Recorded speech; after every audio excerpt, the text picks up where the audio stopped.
Ang sarap ng sausawan kapatid. Tara gawa tayo ng fishball with malunggay. Hello mga kapatid, kumusta? Magandang araw. Kumusta naman itong kinabuhi ng mga igsuon? Ayaw kaluya, bisan sa mga pagsulay sa kinabuhi, padayon lang jod. Ug mauni ang ako mga ingredients. Atsal, bumbay ug ahos. Lagyan natin ito ng isang latang century tuna, hot and spicy ito kapatid kasi walang iba. Para maging masustansya, lagyan natin ito ng malunggay. Kailangan talaga sa isang araw makakain din tayo ng mga gulay. Ito talaga ang mga superfood na kailangan natin at ato na ning galingon. Para mapino jud ang atong mga ingredients ug diha na humana ato nang ibalhin ug ato nang timplahan. Maglagay lang tayo diyan ng isang 1 cup na flour, 1 teaspoon baking powder, paminta, bitsin, asin. Ito talaga ang hindi mawala-wala sa ating mga timplada at lagyan na rin natin ng kunting toyo at saka oyster sauce. At paghalu-haluin lang natin ito at lagyan na rin natin ito ng cheese. Nakalimutan ko ang isang itlog pero okay na kahit walang itlog kapatid. Nakalimtan jud ako ang itlog, ang cheese jud akong gihunahuna. So okay na ni siya, okay raw jud walay itlog. Ato sa ning i-rest og pila ka minutes ug ato na po ning luto. Yes mga kapatid, bisag unsa pa mga pagsulay sa atong kinabuhi no, nabatay balatian, mga kabalaka diha, di jud na mawala sa atong kinabuhi, but mga igsuon, dasigon jud ta mo, itugyan sa Ginoo ang tanan. Ug diha magluto na ta mga igsuon, ako lang gigamit ang 1 teaspoon ug diha luto na no, ato na ning kwaon kay nag brown naman. Ug isunod na po nato ang second batch ug habang nagapaabot ta maghimo ta drig sausawan. Sili ug bumbay ra ko gigamit na lamas. Atin lang itong hiwa-hiwain sa maliliit at ilagay natin sa lagayan natin at lagyan natin ito ng sinama at lagyan na rin natin ng kalating basong tubig at saka lagyan na rin natin ito ng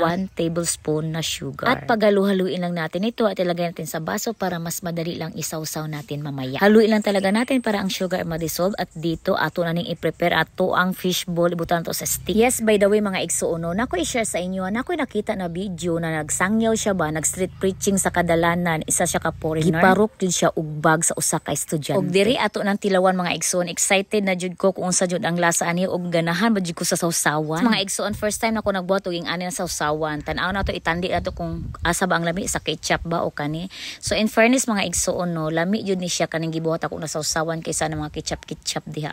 Lami jud siya, halang pa jud kaayo, sus pakaluha jud tas kahalang. Para na ko mga igsuon no, gilamian ko sa akong sausawan. So ana ra jud maghimo tag sarili natong gusto na sausawan. So by the way mga igsuon, giparok jud siya og bag katong babae nag street preaching. Ako no nag-street preaching man ko mga igsuon no, nakita man ninyo sa akong mga video na gi-upload. Wala pa jud ko ka-try na gilabayan ko, giparok ko. Wala pa jud ko ka-try ana mga igsoon, pero bulahan jud ang mga tao na ginausig sa mga tao na wala kasabot sa kamatuoran. Gihalangan na jud ko diha mga igsoon. Laliman ka katong sinamak halang kaayo, tapos ang century tuna halang pa jud. Nagibutangan pa jud nato og halang na sili, asta jung halang. Gusto lagi ta mo sulay, so sulayan nato. Okay mga igsoon, ang na-experience na jud nako no kay nag-street preaching ko kanang sitahon ko. Mo lang sitahon ra jud. Nag-ingon ang pulong mga igsoon sa Mateo 5 verse 10, mapalad ang mga dumaranas ng pag-uusig dahil sa pagsunod nila sa kalooban ng Diyos. Dahil makakasama sila sa kaharian ng Diyos. Mapalad kayo kung dahil sa pagsunod ninyo sa akin ay iniinsulto kayo, inuusig at pinaparatangan ng masama. Kung kita nakabalo sa kamatuoran, dili na taangay na masuko pa sa mga tao na nagausig ka nato, kundili ato silang iampo. So that's all mga kapatid, ang Ginoo magpanalangin kaninyo. Bye!